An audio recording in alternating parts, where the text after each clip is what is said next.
The Wideboys have sold over 1 million albums of the Ministry of Sound Addicted to Bass and are now working on releasing a new Wideboys album.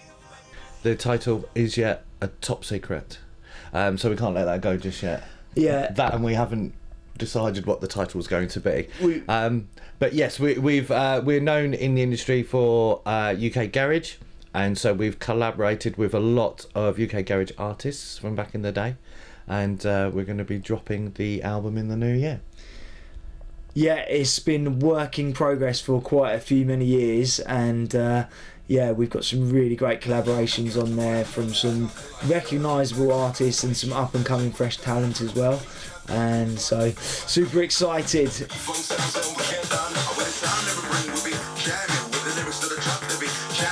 They're looking at it being time to release after they finish the latest Ministry of Sound compilation. And they thank fans who'd pushed record sales over 1 million albums. Anyone who's got an Addicted to Bass album, we absolutely love you. Ed and Jim have worked together on a wide range of music genres, sometimes selling very niche records with only a handful of listeners. We've gone from that to also working with people like Beyonce, Rihanna, Usher, Janet Jackson. You know, we've worked with a whole host of people over the years. When we were working with Rihanna on her The Good Girl Gone Bad deluxe album, that was a really interesting time. They sent over a security guard that had to come and live in our house for a week, and every morning he would put the files on our computers to work on, and then every evening he would go and stay at Hilton and he would delete the files off because the whole project was so top secret that nobody was allowed to hear it. So even when we finished the projects, he made sure we deleted them off our computers, and he took them away to the States. He was from Def Jam. Yeah. And then we completely forgot what they sounded like until they were released on the Rihanna album. We did say to them, look, you can trust us, lads. And they were like, no, you're called the Wideboys, that says it all. Their successful collaboration began over 20 years ago. Back in the day, Ed ran a local record shop when people used to buy vinyl.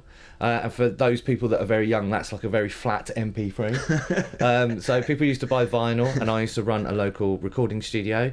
And Ed rang me up and said, can I come in? I'll pay you for the day. And we got together, realised we had a lot in common. And then we wrote a couple of hits, and it happened very, very quickly. Somebody believed in us and helped us out.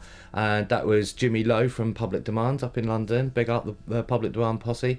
And they believed in us, and they were a real springboard and helped us get quite big quite quickly. They're looking at releasing a remix of one of their hits from 2001, holiday song Sambuca, and shared how they made that when they were first starting out. Our first hit, Sambuca, was recorded on a £50 mic in the back room of the record shop with very limited equipment, and it's not that you need £1 million worth of equipment. It's about having a good idea, and that good idea, even on a real tight budget with minimal equipment, can be developed into something.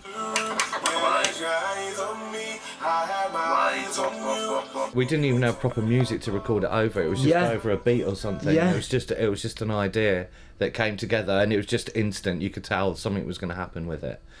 And then we were out DJing, and the guy we were with, Dennis G, big up the Dennis, and from Southampton. he was emceeing it over, and then record exec Andy Lewis from Locked On Records said, I love that vocal. If you can turn that into a hit, we'll sign it off you and we'll make you famous. And we went home the next day and we turned it into a hit, and we sent it to him, and he rang us up and he says, lads, you're going to be on top of the pops. And he was true to his word. This is Shan Robins in the Wideboys studio for That's Solent.